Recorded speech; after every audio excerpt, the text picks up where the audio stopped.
जून 1987 हरियाणा के विधानसभा चुनाव में चौधरी देवीलाल की पार्टी लोकदल और बीजेपी ने मिलकर चुनाव लड़ा और जीत हासिल की। चौधरी देवीलाल दूसरी बार राज्य के मुख्यमंत्री बने। कुछ ही दिनों बाद ही देवीलाल ने बड़े बेटे ओम प्रकाश चौटाला को पहले लोकदल प्रदेश अध्यक्ष बनाया, फिर राज्यसभा भेज दिया।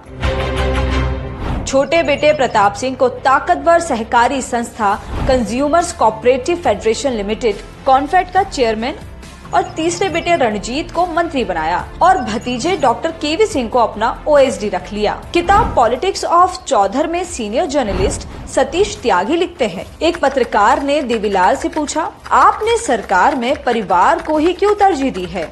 देवीलाल ने जवाब दिया, अपनों को ना बनाऊं तो क्या पाकिस्तान से लाऊं? चौधरी देवीलाल 2 बार हरियाणा के सीएम बने और 1 बार देश के उप प्रधानमंत्री बने।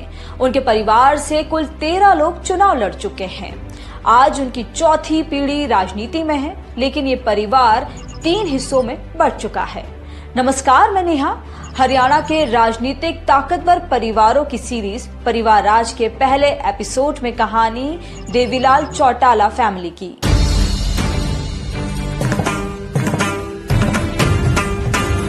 देवीलाल का जन्म 25 सितंबर 1914 को हरियाणा के सिरसा जिले के तेजाखेड़ा गांव में रहने वाले जमींदार लेखराम सिहाग और शुगना देवी के यहाँ हुआ। जुगल किशोर गुप्ता की किताब देवीलाल अ क्रिटिकल अप्रेजल के मुताबिक लेखराम ने उनके बेटे के जन्म पर बड़ी पार्टी रखी।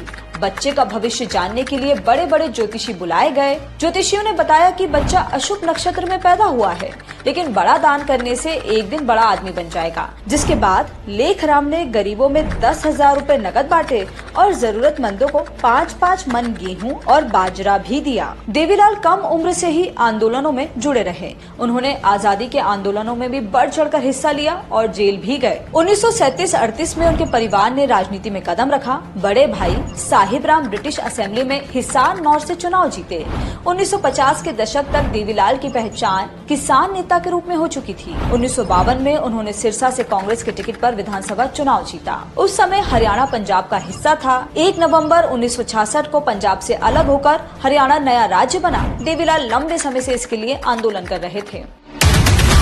1968 में हुए विधानसभा चुनाव में कांग्रेस ने देवीलाल को टिकट नहीं दिया, उन्हें सलाहकार समिति में भेज दिया। चुनाव के बाद बंसीलाल लेघा को मुख्यमंत्री बना दिया गया। इस फैसले से देवीलाल बेहद नाराज हुए। बंसीलाल ने उन्हें खुश करने के लिए खादी बोर्ड का चेयरमैन बनाया। इससे जुड़ा एक रोचक किस्सा भी है। एक बार बंसीलाल और देवीलाल कार से कहीं जा रहे थे। दोनों के बीच बहस हुई और बंसीलाल ने देवीलाल को कार से उतार दिया था। इसके कुछ दिनों बाद ही देवीलाल ने खादी बोर्ड से इस्तीफा दिया और 1971 में उन्होंने कांग्रेस भी छोड़ दी। 1972 के हरियाणा विधानसभा चुनाव में देवीलाल ने कांग्रेस के बंसीलाल के खिलाफ तोशाम और भजनलाल के खिलाफ आदमपुर सीट पर एक साथ चुनाव लड़ा, लेकिन दोनों सीटों पर उन्हें हार मिली। फिर इमरजेंसी के बाद 1977 में हरियाणा विधानसभा चुनाव में देवीलाल जनता पार्टी का हिस्सा हुआ करते थे। उस चुनाव में जनता पार्टी ने हरियाणा की 90 में से 75 सीटें जीती। देवीलाल पहली बार हरियाणा के मुख्यमंत्री बने और कुछ ही दिनों बाद भ्रष्टाचार के एक मामले में बंसीलाल को गिरफ्तार किया गया। कहा जाता है कि देवीलाल ने बंसीलाल को जेल भेजकर अपने अपमान का बदला लिया था। देवीलाल का एक और किस्सा है, जब उन्होंने सीएम न बनाए जाने के चलते राज्यपाल जीडी तपासे को तमाचा जड़ दिया था। 1989 में देवीलाल के सामने एक ऐसी सिचुएशन आई जब उन्हें ये तय करना था कि वो हरियाणा के मुख्यमंत्री बने या फिर देश। पूरा वीडियो देखने के लिए डाउनलोड करें दैनिक भास्कर ऐप।